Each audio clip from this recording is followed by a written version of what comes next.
Hello दोस्तों।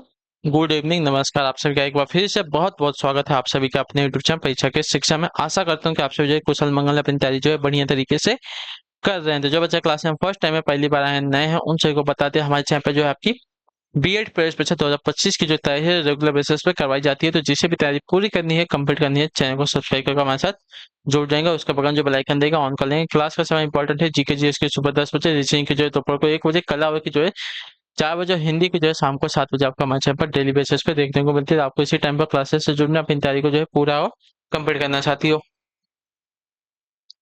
ठीक है।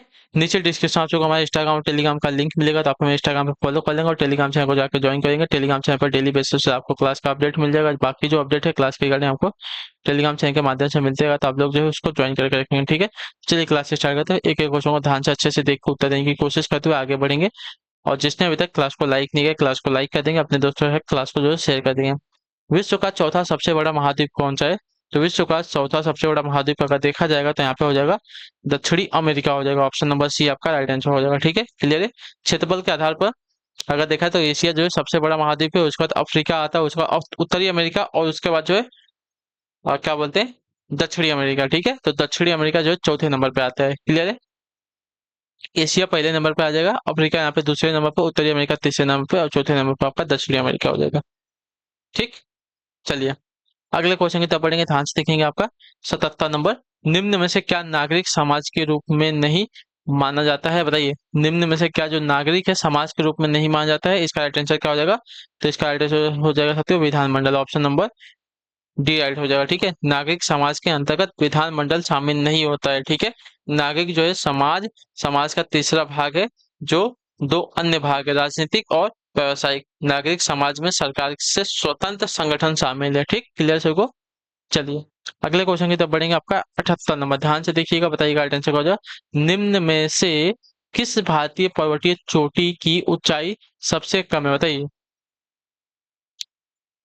तो यहाँ पे राइट आंसर मुकुट पर्वत की। ऑप्शन नंबर डी आपका राइट आंसर हो जाएगा, ठीक है। मुकुट पर्वत की जो ऊंचाई है 7242 मीटर है, ठीक है।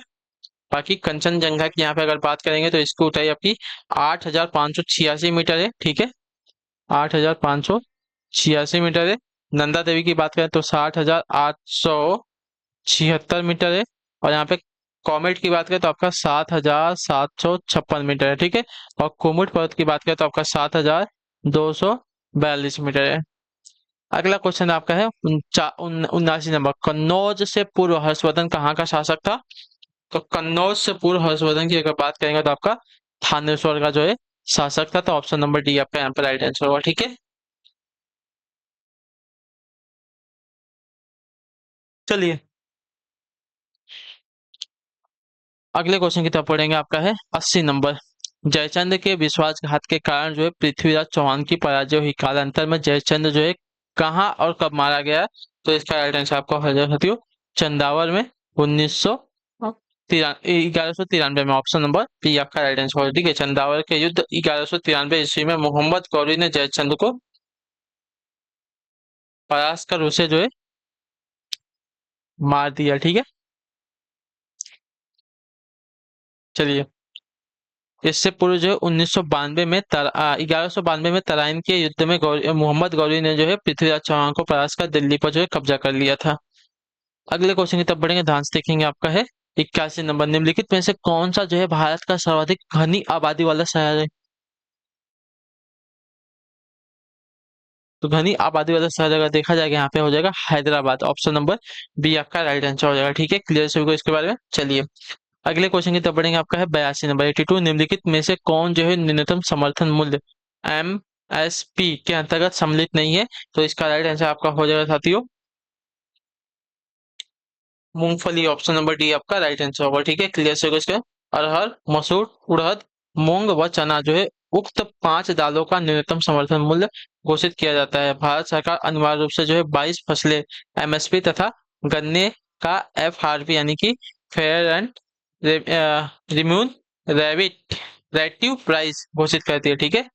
एमएसपी के अंतर्गत आपकी शामिल 22 फसल में आपके अनाज की 7 फसलें, तिलहन की फसल और दलहन की 5 फसल तथा दो वाणिज्यिक फसल शामिल है, ठीक है। इसमें आपका मूंगफली शामिल नहीं होता है।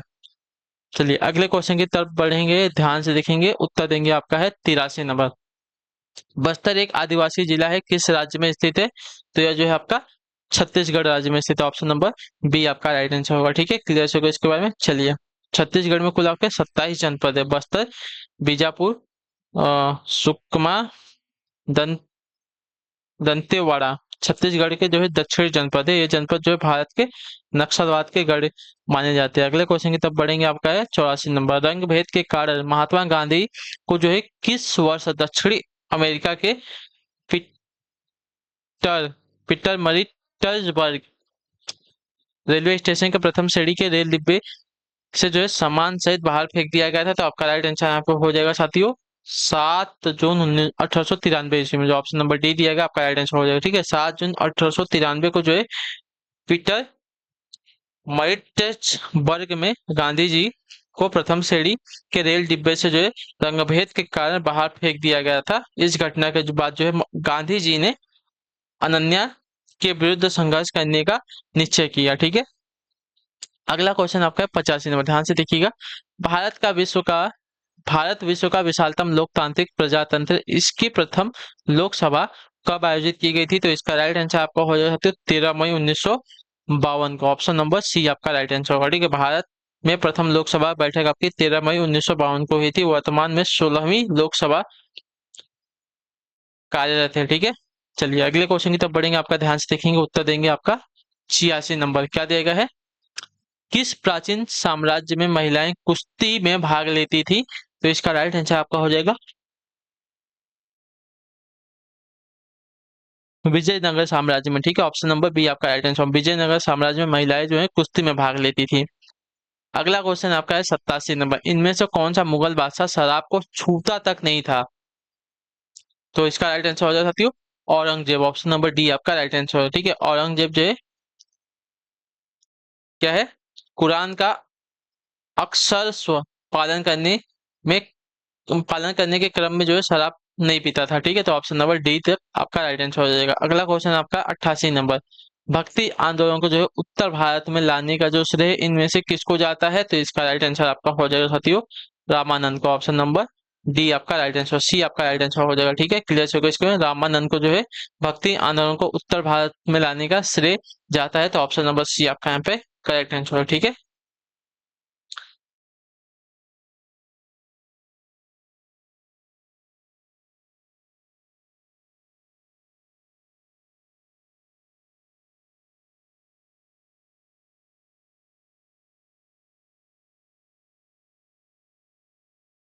भक्ति आंदोलन को उत्तर भारत में लाने का श्रेय किसे जाता है?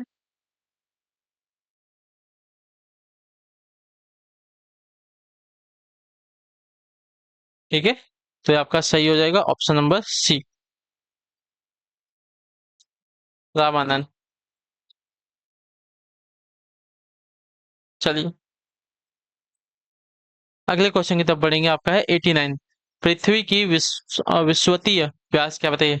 पृथ्वी का विश्वतीय व्यास क्या है? तो पृथ्वी का विश्वतीय व्यास अगर देखा जाएगा साथियों तो आपका हो जाएगा 12,714 किलोमीटर। ठीक है, अच्छा विश्वतीय व्यास की अगर बात करें तो विश्वतीय 12,756 किलोमीटर हो जाएगा। ऑप्शन नंबर यहाँ पे ये राइट हो जाएगा। ठीक, क्लियर है।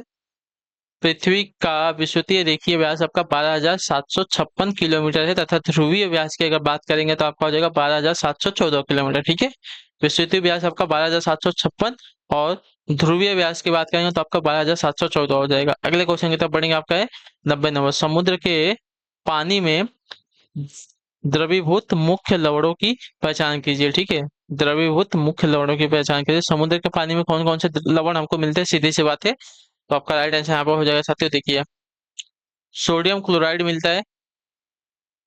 सोडियम क्लोराइड जो आपका लगभग जो है 77.8% तक मिलता है। ठीक है, उसके बाद आपका मैग्नीशियम क्लोराइड मिलता है।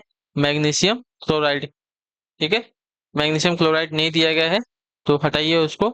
ठीक है, उसके बाद आपका मिलता है मैग्नीशियम सल्फेट मिलता है। मैग्नीशियम सल्फेट भी नहीं दिया गया है। सोडियम सल्फेट दिया गया है, ये भी हटा दीजिए। ठीक है, उसका कैल्शियम सल्फेट मिलता है हमारा कितना, तो 3.6%। ठीक है,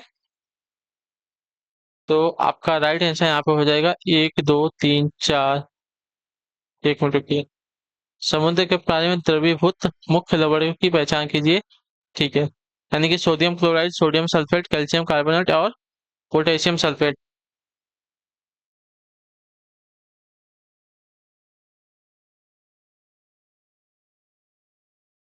सभी मिलते हैं लगभग, ठीक है।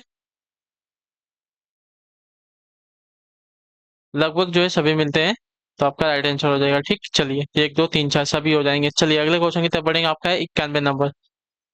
वर्ष का सबसे लंबा दिन कौन सा होता है? तो वर्ष का सबसे लंबा दिन अगर देखने जाएंगे तो आपका 21 जून, ऑप्शन नंबर सी आपका राइट आंसर हो जाएगा। ठीक है, क्लियर होगा इसके बारे में।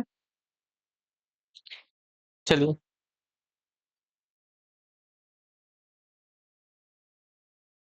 अगले क्वेश्चन की तरफ बढ़ेंगे। आपका 92 नंबर क्या देगा?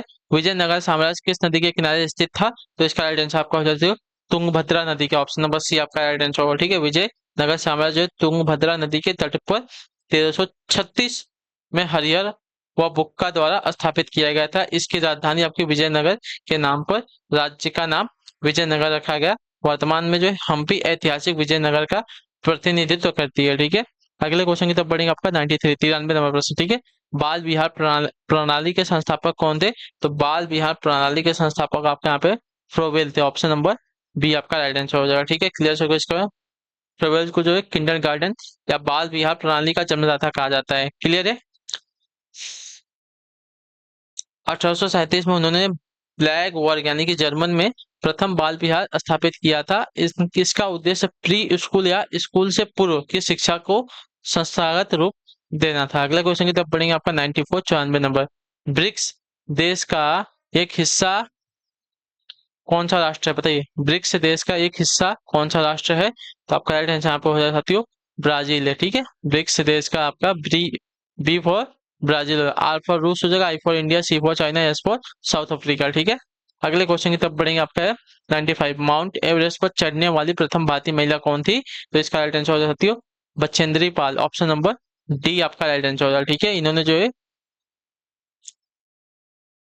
1989 में, ठीक है, माउंट एवरेस्ट की चोटी पर पहुंची थी। अगले क्वेश्चन की तरफ बढ़ेंगे। ध्यान से देखेंगे। आपका 96 96 नंबर। शून्य काल का अर्थ क्या है? तो शून्य काल का अर्थ होता है साथियों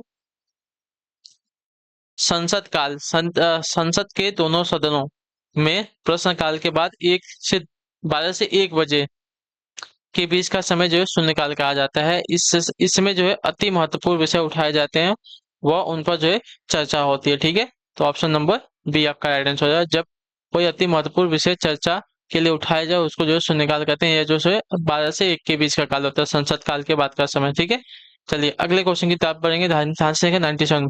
भाखड़ा बांध किस नदी पर बना हुआ है? तो भाखड़ा बांध की अगर बात करेंगे तो आपका राइट आंसर हो जाएगा सतलज नदी पर बना हुआ है, ऑप्शन नंबर सी आपका यहाँ पे करेक्ट आंसर होगा। ठीक है, क्लियर है सभी को यहाँ तक? चलिए अगले क्वेश्चन की तरफ बढ़ेंगे। 98 नंबर। अवमूल्यन का अर्थ क्या होता है? बताइए, अवमूल्यन का अर्थ क्या होता है? तो अन्य देशों की मुद्रा की तुलना में घरेलू मुद्रा का क्या होता है? मान कम होता है। तो ऑप्शन नंबर सी आपका यहाँ पे राइट आंसर होगा। ठीक है, क्लियर सभी को इसके बारे में? अगले क्वेश्चन की तरफ बढ़ेंगे। आपका है 99 नंबर। मुक्त घाटी यानी कि साइलेंट वैली कहाँ पर स्थित है? बताइए, साइलेंट वैली आपकी कहाँ पर स्थित है? इसका राइट आंसर क्या हो जाएगा? जल्दी से उत्तर दीजिए।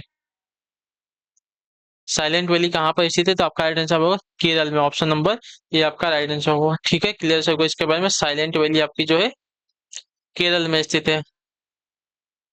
Biosphere reserve national park. ठीक है, बायोस्फीयर रिजर्व नेशनल पार्क आपका साइलेंट वैली के नाम से प्रसिद्ध भी है, वहीं पर स्थित है। 100 नंबर है, बताने की कोशिश करेंगे। आपका राइट आंसर क्या हो जाएगा?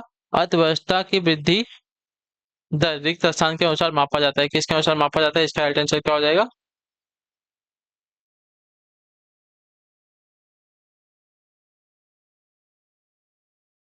चलिए बताइए। तो इसका राइट आंसर आपका साथियों राष्ट्रीय आय, ऑप्शन नंबर ए आपका राइट आंसर हो जाएगा। ठीक है, राष्ट्रीय आय जो किसी देश की श्रम एवं पूंजी उस देश के प्राकृतिक संसाधन क्या संस्थाओं के साथ मिलकर जो है प्रतिवर्ष कुछ भौतिक एवं अभौतिक वस्तुओं का उत्पादन करता है, जिसमें सेवाएं भी शामिल होती हैं। इसी के बाजार मूल्य को जो है राष्ट्रीय आय कहते हैं, जिसमें विदेशों से प्राप्त शुद्ध आय भी जो है शामिल होती है। ठीक है, क्लियर सभी को? चलिए, तो इसी के साथ जो आपकी क्लास है आज की यहीं पे कंप्लीट होती है। आई होप कि आपको जो क्लास है साथियों अच्छी लगी है। अच्छी लगी क्लास को देखिए लाइक कर दीजिए, चैनल पर पहले तो चैनल को सब्सक्राइब कर दिए, और हमें जो है कमेंट अपनी राय क्लास के बारे में जो जो आपको क्लास कैसी लगी। बाकी अगर आपका कोई डाउट है, कोई क्वेश्चन है, कोई क्वेरी है, तो आप हमें कमेंट में पूछेगा। तो हम आपसे मिलेंगे आपकी नेक्स्ट क्लास में। तब तक के लिए टाटा बाय बाय, जय हिंद जय भारत। आपसे क्लास से जुड़ने के लिए बहुत बहुत ही धन्यवाद साथियों।